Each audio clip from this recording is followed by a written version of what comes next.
Bueno, buenas noches. Estamos en la parashá de esta semana, Parshat Vayera. Parshat Vayera sigue hablándonos de la vida de Abraham y cómo Abraham, Dios le manda los tres ángeles después del Brit Milá de Abraham. Abraham se hizo el Brit Milá a los 99 años. Dios le manda tres ángeles después del Brit Milá, uno para curarlo y principalmente uno que bueno, le vino a dar la noticia que iba a tener un hijo y otro que después iba a destruir un par de ciudades que se habían corrompido tanto que Dios dijo, ya no tiene sentido de existir, que son las famosas Sodoma, Gomorra y otras más. Bueno, resulta que cuando Abraham escucha, cuando lo notifican de eso, Abraham tenía un sobrino que se llamaba Lot. Y Lot, si bien era sobrino de Abraham y tenía las creencias de Abraham, era una persona que creía en Dios y todo, sin embargo también le gustaba la plata, le gustaba el bienestar, le gustaba la comodidad. Y en esas épocas, los que estuvieron en Israel hoy y ven dónde queda Sedom, dicen acá esto es desierto, o sea, no tiene nada. Sin embargo, en aquellas épocas, Sedom era el paraíso, era un lugar donde tenían de todo, minerales, tenían campo, digamos, con plantaciones, tenían oro, tenían riqueza, era el lugar donde cualquier persona quería habitar, cualquier persona quería vivir. Y tenía tanta prosperidad que la gente, en vez de apegarse a la espiritualidad, se apegaban al egocentrismo, al narcisismo, a la soberbia. Y entonces había algo que caracterizaba a Sodoma, es ese ego que ellos tenían que no aceptaban ni siquiera compartir cosas elementales o cosas básicas o cosas que quizás ni siquiera tenían valor con los demás. Es como que ellos sentían que cualquier persona que venía, cualquier extranjero que llegaba a Sedón, iba a querer robarles lo que tenían, sacarles la prosperidad que ellos tenían. A ese lugar, a esas tierras, fue a vivir Lot. Hay quienes dicen que se casó con una chica del lugar, con una chica de Sodoma. Su nombre, según los comentaristas de la Torá, hay dos opiniones. Una versión es que se llamaba Idit y la otra que se llamaba Irit. ¿Sí? Y bueno, tiene ahí cuatro hijas. Las dos hijas mayores se casan. O sea, estaba con sus yernos también. Y aparecen un día en su casa estos ángeles que había mandado Dios. Primero, cuando los ángeles le dicen a Abraham que iba a ser destruida Sodoma, Abraham les pide por favor, le habla a Dios y le dice, Dios, vas a destruir toda la ciudad, o sea, vas a matar 50 personas justas que seguramente deben haber en la ciudad por culpa de todos los demás. Entonces Dios le dice, no hay 50 justos, no hay 50 personas rectas en Sedón. Bueno, ponele, saquémosle el 10%, 45 personas. Tampoco. 30, Dios. 40, 30, 20, 10, un minián de personas justas, no hay un minián de personas buenas en todos. Sodom era una ciudad grande. Dios le dijo, Abraham, si hubiesen habido 10 personas, no lo hubiese destruido. Entonces, pero dijo, pero quédate tranquilo que a tu sobrino, a Lot, a él lo voy a salvar. Entonces fueron los ángeles cuando Lot le quedaba esa hospitalidad que había aprendido de Abraham, los hace ingresar a su casa, la gente viene, cuando se entera que vinieron invitados, fueron a presionarlo, etcétera. Bueno, en fin, al final los ángeles le provocaron ceguera a todas las personas que estaban ahí en la puerta queriendo ingresar para sacarlos, para golpearlos, etcétera.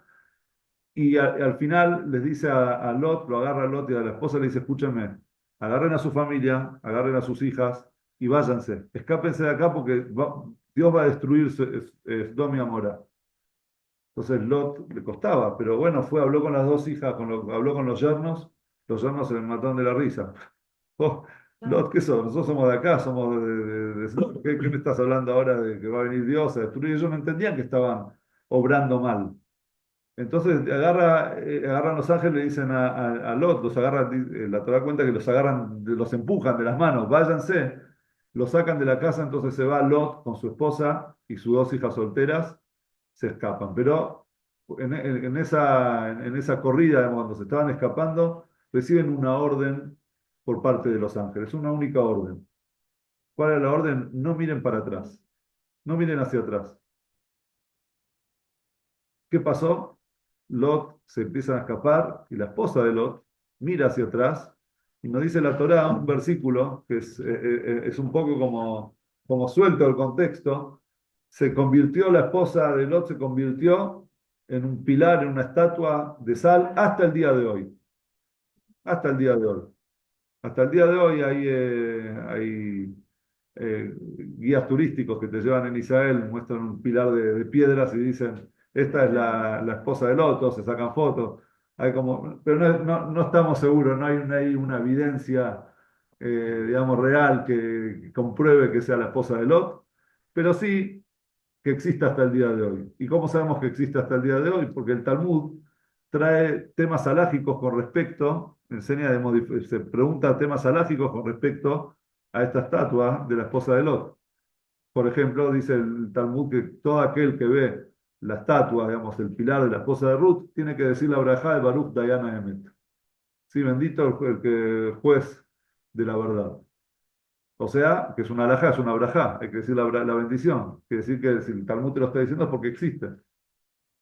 Después, en otro pasaje, el Talmud le preguntaron a Rabbi Yohanan, le dijeron, Rabbi Yohanan, la esposa de Lot, el pilar, digamos, la estatua de la esposa de Lot, ¿tiene, contagia, digamos, la impureza de un muerto cuando se la toca? O se está al lado de él un Cohen, por ejemplo, que toca a ese pedazo de piedra. ¿Se impurifica o no se impurifica? Entonces, Rabbi Yohanan contesta, dice, el muerto impurifica, no una estatua de sal no impurifica. Es decir, que para la halajá, tocar a la estatua de la esposa de Lot no impurifica.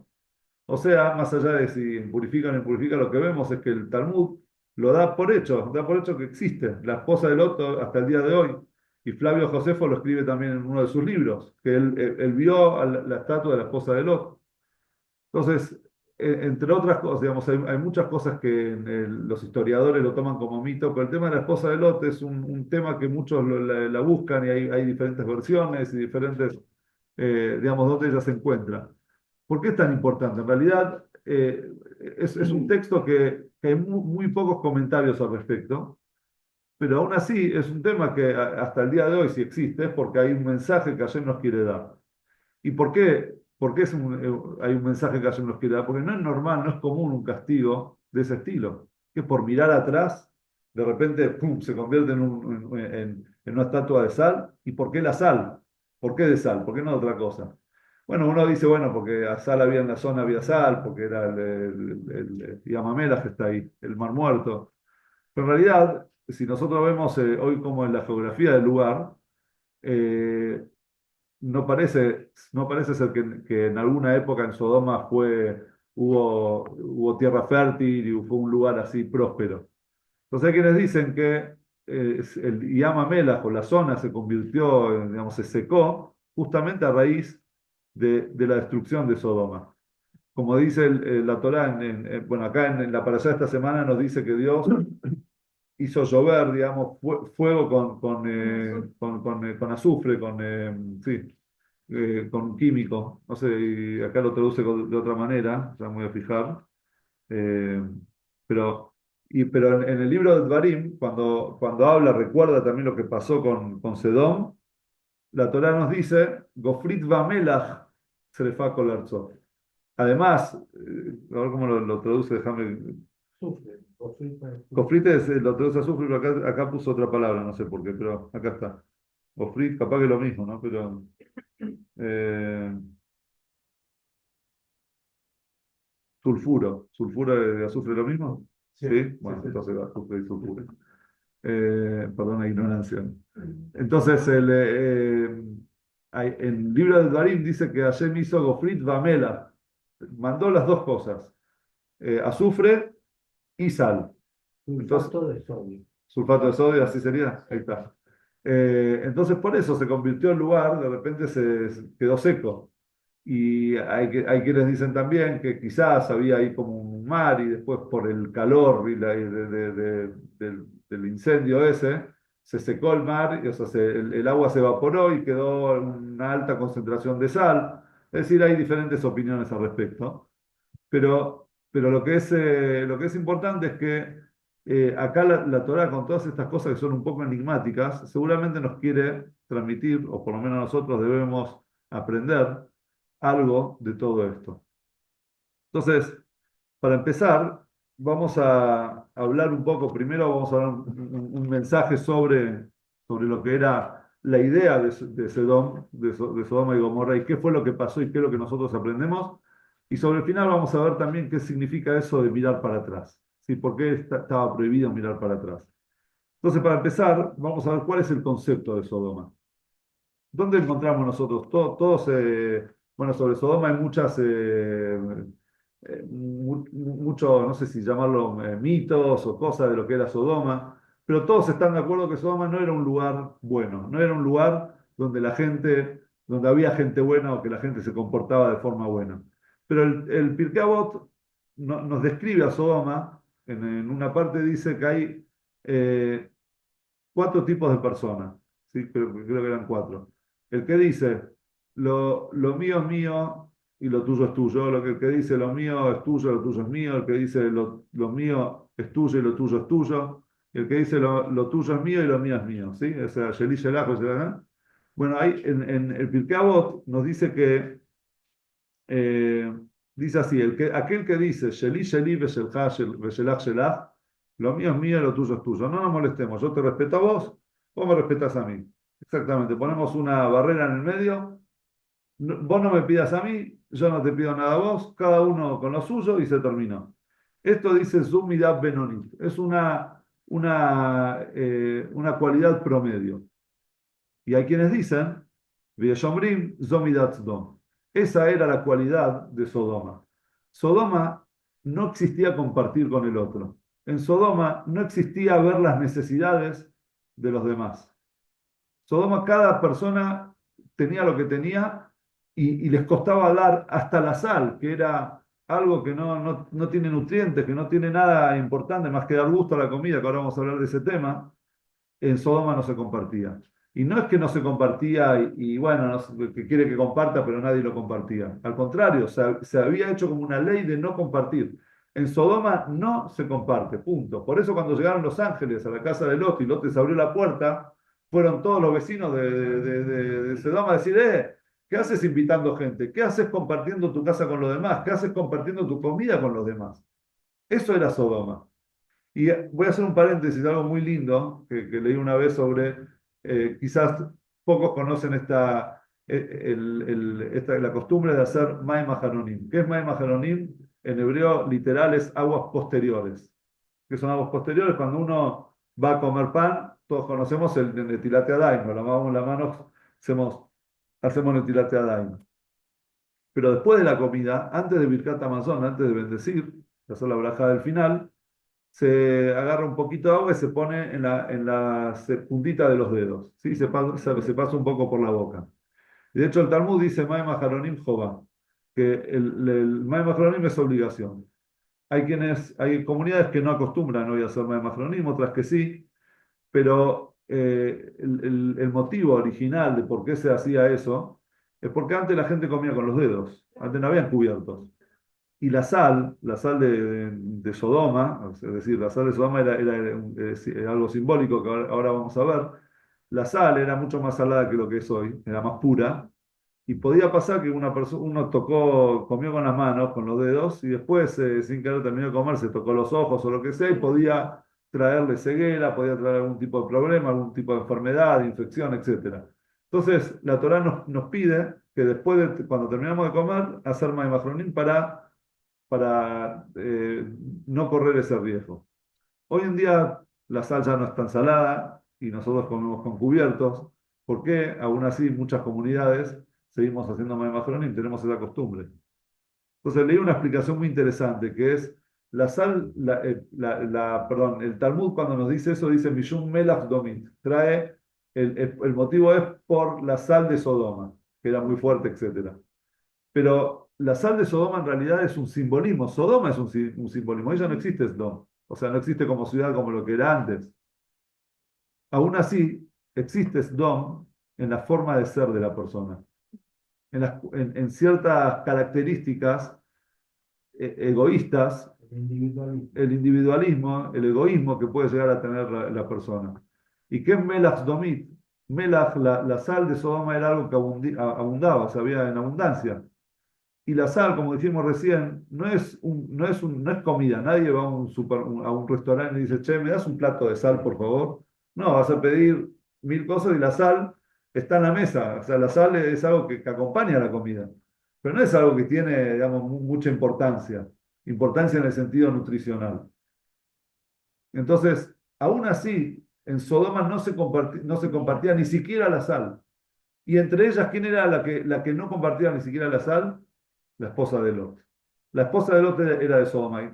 Volviendo a lo que estoy contando de las aguas de Maim Mahronim, nosotros cuando terminamos de comer, cuando ya tenemos la panza llena, generalmente el ser humano, cuando está satisfecho, está menos sensible a las necesidades de los demás. Pero cuando uno tiene hambre, cuando uno está sufriendo de algo, entonces se sensibiliza también con el otro, con el que también sufre. Entonces, cuando antes de comer nosotros tenemos hambre, podemos pensar capaz en las necesidades de los demás. Pero cuando terminamos de comer, podemos llegar a olvidarnos con ese individualismo, con ese egoísmo de la gente que no comió. Que la gente que en este momento está con la panza vacía. Y decir, yo estoy satisfecho, y te olvidás. Entonces viene el Talmud y nos dice, Mai Maharonim Jobá. Es una obligación sacarte de tus dedos, o sea, echar de tus manos ese egoísmo, esa sal de Sodoma, que el individualismo, no pensar en los demás, eso es Midat Sodom, esa es la cualidad de Sodom. No es la cualidad de una persona de bien, de una persona que se tiene que encaminar el camino de Dios. Entonces, sacar la sal de Sodoma, la sal de Sodoma de la mano significa pensar en la necesidad de los demás. Eso era Sodom. Sodom era el egoísmo, el individualismo. Y la esposa de Lot era parte de ese individualismo, ella era de Sodoma. Entonces, cuando Lot cuenta el Talmud, que cuando Lot fue a invitar, o sea, trajo a su casa y le dio de comer a los invitados, la esposa de Lot le dijo, ¿qué haces? O sea, que estás acá en Sodoma, ¿qué sos? ¿Estás trayendo costumbres extrañas a nuestra ciudad? ¿Desde cuándo nosotros compartimos y abrimos la puerta de esa manera? Eso déjaselo a Abraham, eso es de tu familia, no es nuestro. Nosotros acá no compartimos en Sodoma. Entonces, por eso, la esposa de Lot después fue castigada ¿con qué? Con el mismo castigo que Dios castigó a Sodoma, que era con la sal. Pero en realidad está muy linda toda esta explicación, pero aún así requiere más explicación, porque no encontramos, hubo gente mucho peor que la esposa de Lot en la historia, no vimos que se hayan convertido en una estatua, y mucho menos por mirar hacia atrás, y más aún cuando nosotros vemos en los comentarios de los comentaristas de la Torá los motivos por los cuales ella miró hacia atrás. ¿Por qué ella miró hacia atrás? Entonces hay varias explicaciones. Una explicación, primero vamos a empezar la explicación de Rashi del motivo por qué la prohibición de mirar hacia atrás. La prohibición de mirar hacia atrás era porque Dios les dijo a ellos, ustedes deberían estar ahí. Ustedes deberían ser parte de Sodoma, de la destrucción de Sodoma. Yo los salvo por mérito de Abraham, porque ustedes son familiares de Abraham, parientes de Abraham, y Abraham yo lo amo, a Abraham yo lo quiero. Entonces no miren para atrás, porque no está bien que cuando mirar y mofarte, o en realidad ni siquiera mofarte, mirar la destrucción de alguien, cuando vos mismo también estabas en esa misma situación. Por eso no miren para atrás. Pero ¿por qué la esposa de Lot aún así miró para atrás? Entonces, bueno, la primera explicación es obviamente, ella vio su casa, su hogar, el lugar donde ella nació, donde ella tenía todas las comodidades y de repente estaba siendo destruida, entonces automáticamente miró para atrás como una persona que le cuesta despegarse, le cuesta despedirse del pasado, le cuesta despedirse de algo que tiene. Pero hay una segunda explicación que es mucho más sensible.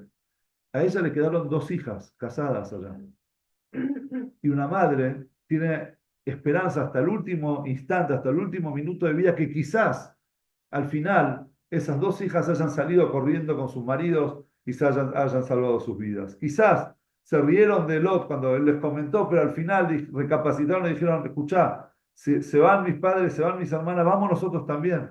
Entonces ella se dio vuelta mirando, esperando que salgan sus hijas.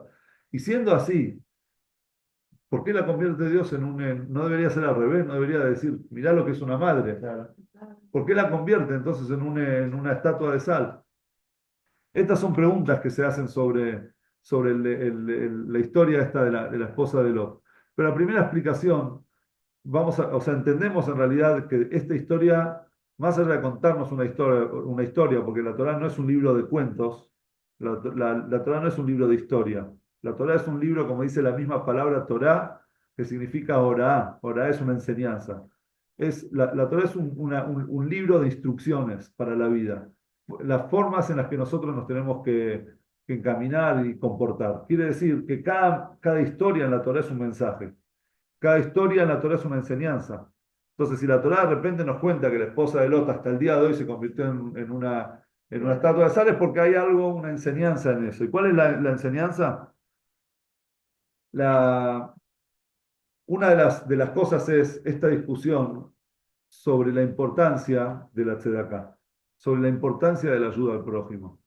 Mientras Lot venía de la familia de Abraham, donde en la familia de Abraham, Abraham era un hombre de Gesed, su característica era la bondad, por lo tanto toda la gente que se unía a Abraham, aprendían de Abraham, el principal valor de la vida era el Gesed. Y en el Gesed, ¿quién es el centro y quién es el eje? El otro.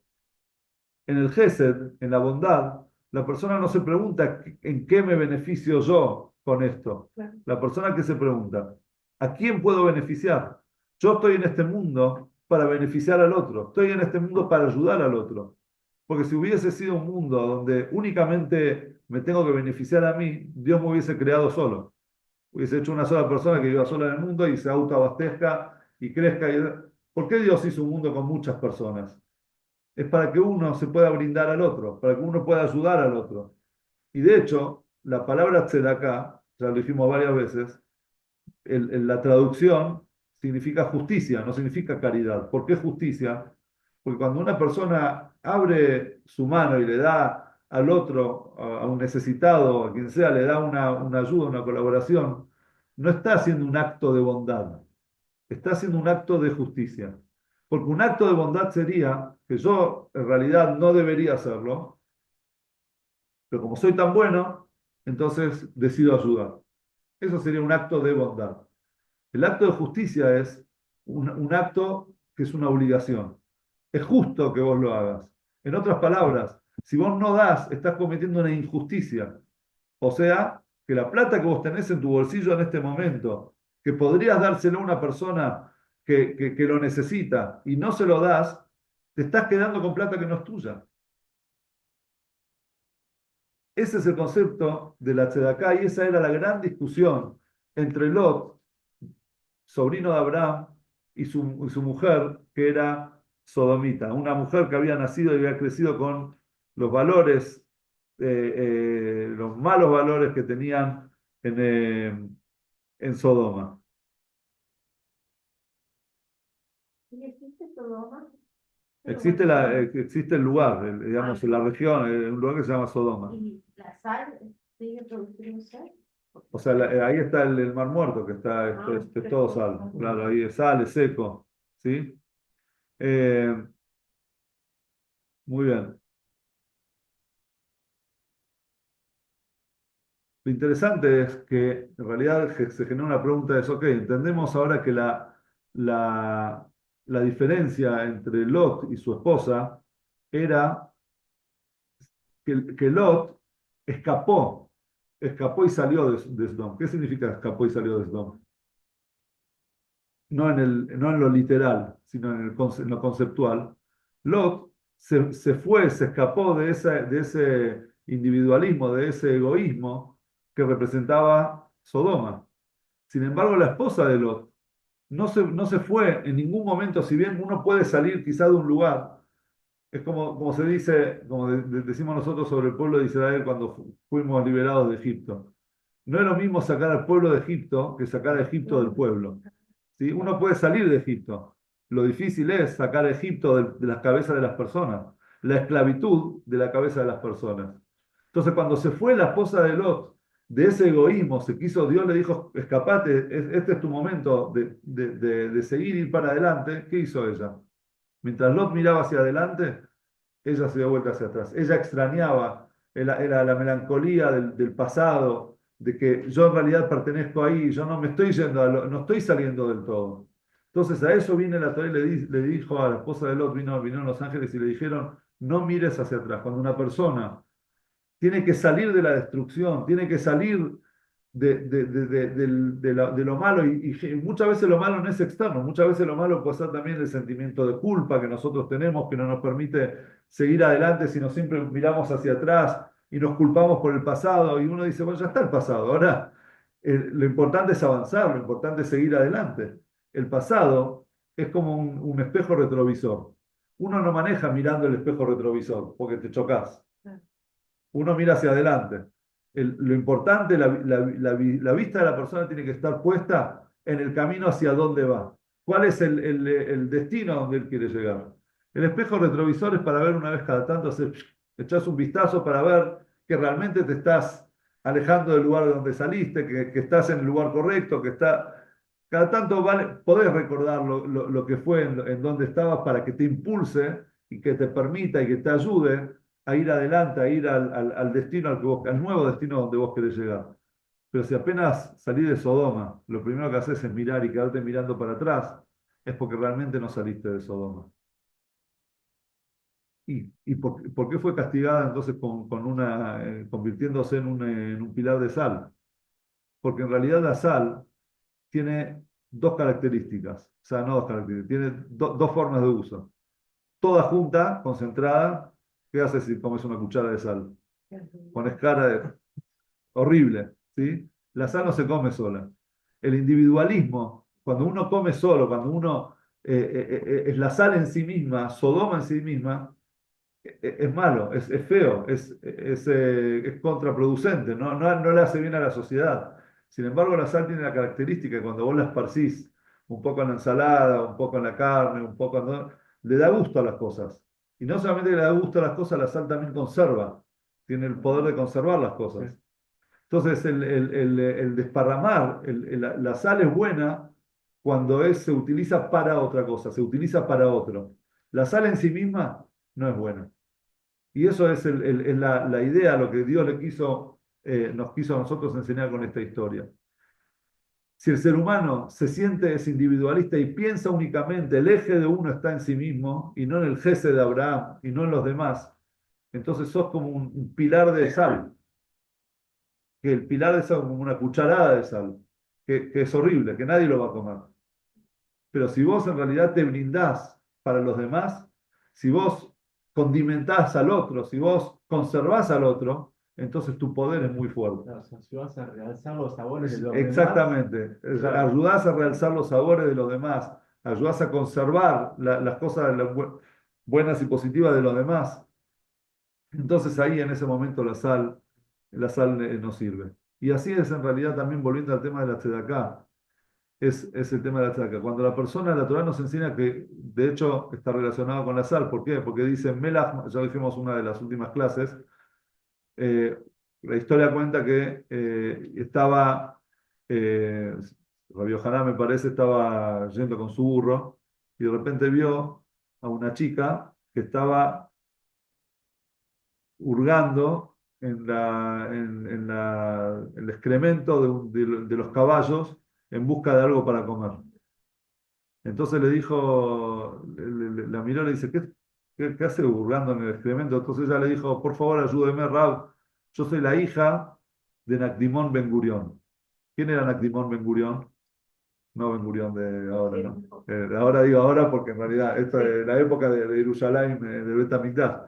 Era una de las tres personas más ricas de Jerusalén, que cuenta el Talmud que podía abastecer a todo Jerusalén de comida durante no sé cuántos años. O sea, era una de las personas más ricas de Jerusalén. De repente su hija estaba buscando comida en excremento de animal.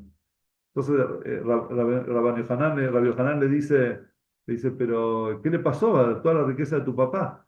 Entonces ella le dice, Rab, ¿No hay un dicho en Jerusalén, Melach Mamón Haser, que la sal de la plata está en la falta, es la falta? ¿Qué significa la sal del dinero es la falta? La sal, lo que le da gusto al dinero, es cuando No falta, está. cuando lo das, cuando lo entregas. No cuando acumulas, sino cuando das. Y a mi papá le faltaba eso. Mi papá acumuló, acumuló, acumuló, y un día lo perdió todo. ¿Y por qué lo perdió todo? Porque la tzedaká, en realidad, el dinero en los bolsillos de las personas es como nuestra plata en el banco, ¿sí? Si el banco es confiable, entonces la gente va a poner más y más y más y más plata. Si de repente el banco empieza a hacer cosas más o menos, ¿qué es lo primero que hace la gente, Marco? Sacamos la plata, ¿sí? Sacamos la plata, mejor abajo el Se colchón. transforma en alguien que deja de ser confiable, entonces no le da Ya no es más. confiable, exactamente. Cuando Hashem nos da a nosotros plata, nos da con una finalidad. La finalidad es distribuirla. Es como que yo te confío a vos la plata, o sea, obviamente tenés para comer vos, y te doy también un poco más para que vos saques el diezmo, le des ayudes a los demás, des una acá, un necesitado, lo que sea, y distribuya la plata que es de Dios, que Dios te confió. Entonces, si de repente la persona empieza y lo hace y da y da y da, Dios que dice, che, este hace un buen trabajo, o sea, que en vos confío, toma, te doy más, te doy más, te doy más, y más, y el da más, y el da más, y, da, y crece y sigue creciendo. Sin embargo, cuando la persona de repente dice, no, pero estoy gastando, pero lo estoy dando de mi bolsillo y prefiero para eso se la doy a mis hijos para que se vayan de vacaciones a no sé dónde, y empieza a buscarte. Entonces viene Dios y dice, no, no, no, no para eso te la di. No ese es el motivo, no, no, no sos un buen administrador. Eso es lo que es Melach Mamón Haser. El Melach, así como una persona le da gusto con la sal. ¿Cuál es la sal? ¿Qué es lo que le da gusto al mamón? Mamón no, no la fruta, ¿no? Mamón es plata en hebreo. Mamón es ¿cuál es, qué es lo que le da gusto al dinero? Es cuando hacer. Cuando vos haces que te falte. No que te falte, es decir, que no tengas para comer. Que falte significa que si vos tenés la caja fuerte llena, distribuí, da y da. Y la Torah de hecho nos da, nosotros nos dice desde cuánto y hasta cuánto. Mínimo el 10%, máximo un 20%. Después, bueno, ahí sobre eso diferentes también, si es más, si es 20% de cuánto, etcétera. Pero la persona tiene que dar. Y hay algo lindo, muy lindo en el Pirkei Avot que trajimos, que dice el que dice lo mío es mío y lo tuyo es mío, es un rasha, es un malvado. Ahora, dice Rambam, el Rambam dice, sí, que nos dice en la introducción al Pirkei Avot, que el Pirkei Avot habla de Milta de Hasiduta, son palabras que van más allá de las reglas, son palabras de ética y de moral, de una ética muy elevada. Entonces, ¿cómo podemos poner al Rasha al lado del Hasid? ¿Qué es el Hasid? El que dice, lo tuyo es tuyo y lo mío es tuyo. O lo mío es tuyo y lo tuyo es tuyo. Se dice el Javi, se dice el Javi. Lo mío es tuyo y lo tuyo es tuyo. Ese es el Hasid. Y al lado dice el Rasha, que dice lo opuesto. Lo mío es mío y lo tuyo es mío. Entonces, ¿qué tipo de nivel en la ética judía es eso que está diciendo el Rasha? Entonces vi una explicación que dice lo siguiente, no dice aquella persona que actúa con lo mío, lo mío es mío y lo tuyo es mío, sino dice el que dice lo mío es mío y lo tuyo es tuyo, y lo tuyo es mío, perdón, es un trabalenguas. ¿Y cuál es la diferencia? Que muchas veces la persona en su actuar actúa como un hasid, porque la Torah me pide que yo tengo que distribuir la tzedaká y tengo que dar y todo. Pero en su corazón, él se dice a sí mismo, o él dice, ¿por qué? O sea, lo mío es mío, ¿sí? Y lo tuyo también es mío. Eso es lo que, o sea, si yo necesito ayuda, voy y te voy a pedir. Pero ¿por qué yo te tengo que dar? No es justo, o sea, que yo tenga de mi trabajo sacar y dar. Entonces empieza a dar diferentes tipos de justificaciones. Quiere decir, la persona en realidad no lo hace, pero lo piensa. Aún así, para el Pirkei Avot, que es un libro de Hasidut, digamos, de Milta Hasiduta, es decir, un libro de ética y de una ética elevada, te dice, ni siquiera en el pensamiento vos podés pensar de esa manera. Porque muchas veces vos tampoco tenés para darle a un pobre. Pero lo más importante que es ser como un Hasid, sentir, o que la persona necesitada sienta que lo tuyo es tuyo y lo mío también es tuyo. Por más que vos no tengas ahora para darle, pero lo estás haciendo sentir tan importante para vos, o tan importante que cuando das no lo das como diciendo, toma, pesado, toma, te doy de mala gana. No, eso no sirve para nada. Lo que sirve es ir darse con una sonrisa. Y de hecho, cuando uno da, no tiene que esperar que le digan gracias, tiene que agradecer. Uno tiene que ser agradecido de ser de los que las personas en las que Dios les confió su plata, su dinero para los demás, y no de los que Hayo Shalom, Dios confía en que los demás le den. ¿Sí? Que siempre estemos del lado de los que dan y no del lado de los que reciben, bien dicho así en criollo. Entonces, eso es lo que dice Omer Sheri Shelach, o sea, el que dice, no el que hace, el que dice eso, el que lo piensa, ya es un raya, ya está mal. Eso es sacar, es escaparse del Sodoma de nuestras vidas, es escaparse de esas cosas de las cosas malas que nosotros no nos queremos escapar. Y también escuché algo lindo que dice a Omer, Sheli Sheli Veshelach Shelach, Zo Mida Benonit. El que dice, lo mío es mío, lo tuyo es tuyo, es una medida intermedia, ¿sí? Benoni.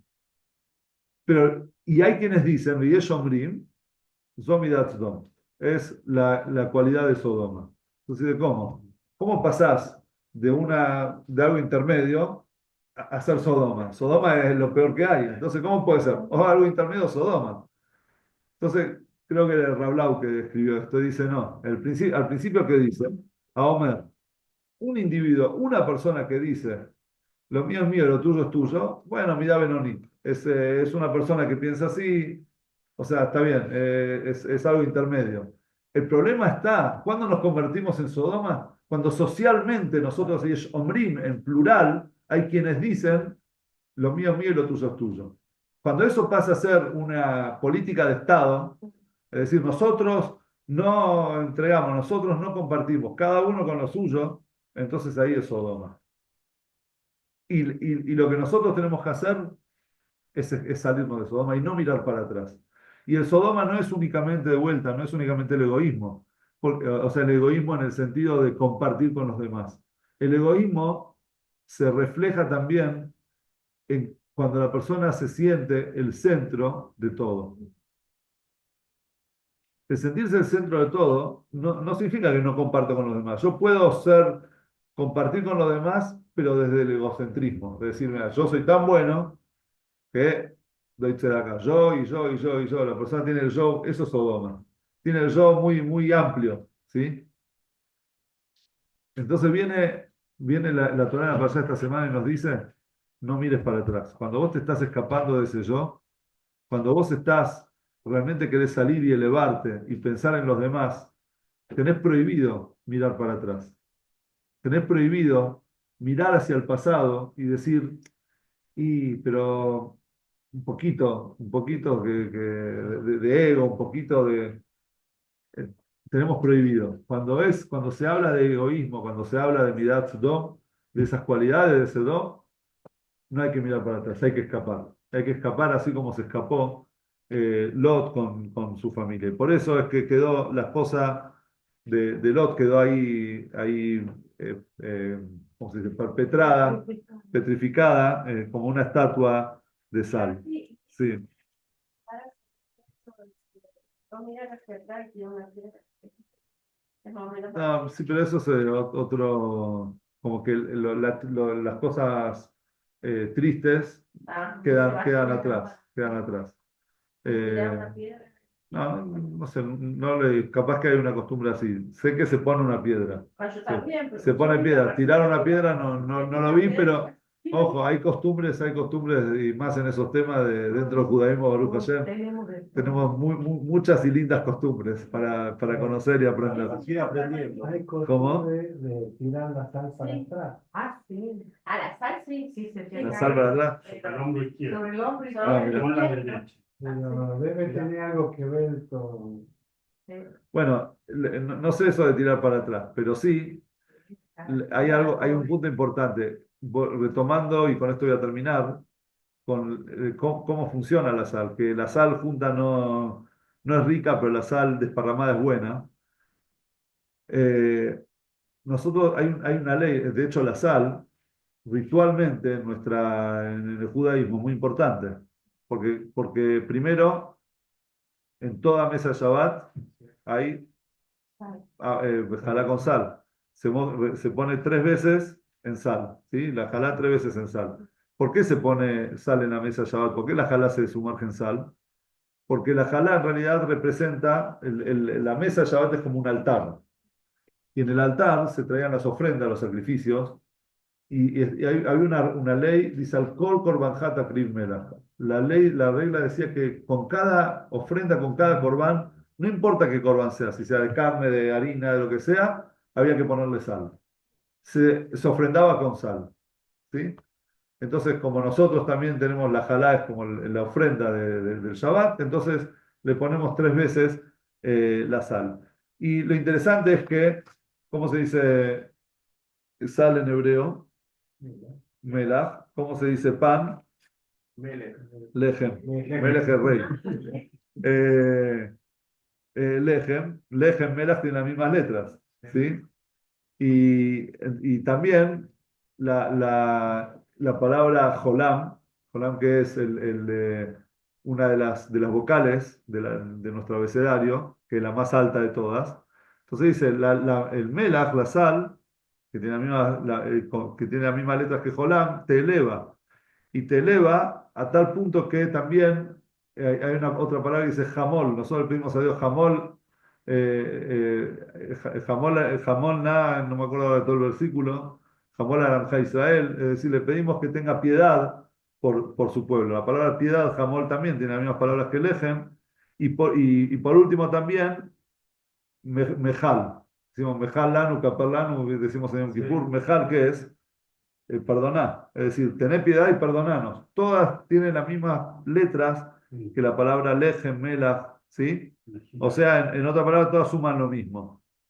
Quiere decir que cuando una persona en realidad distribuye la sal, la hace como un corbán, como una ofrenda, la pone en la jalá, ayuda a los demás, o sea, como él dice, resalta el gusto de los demás, lo comparte, entonces en ese momento la persona puede pedirle a Dios piedad y Dios también lo puede perdonar. Y él puede dejar atrás ese Sodoma, esa concentración de sal egoísta que había en Sodoma y no mirar para atrás y salir de esa manera adelante a una nueva vida, a un nuevo destino, a un lugar donde el bien sea un bien en común, un bien comunitario, pensar en los demás, un mundo de Gesed donde nuestra principal ocupación y preocupación sea cómo poder mejorar y cómo poder ayudar a los demás, que podamos asimilar esta enseñanza, este mensaje de Besat Hashem, y que no seamos como la esposa de Lot, que no pensemos únicamente nosotros, sino que logremos sacar con el Maim Achronim la sal de Sodoma de nuestros dedos y que podamos realmente abrir nuestro corazón a los demás.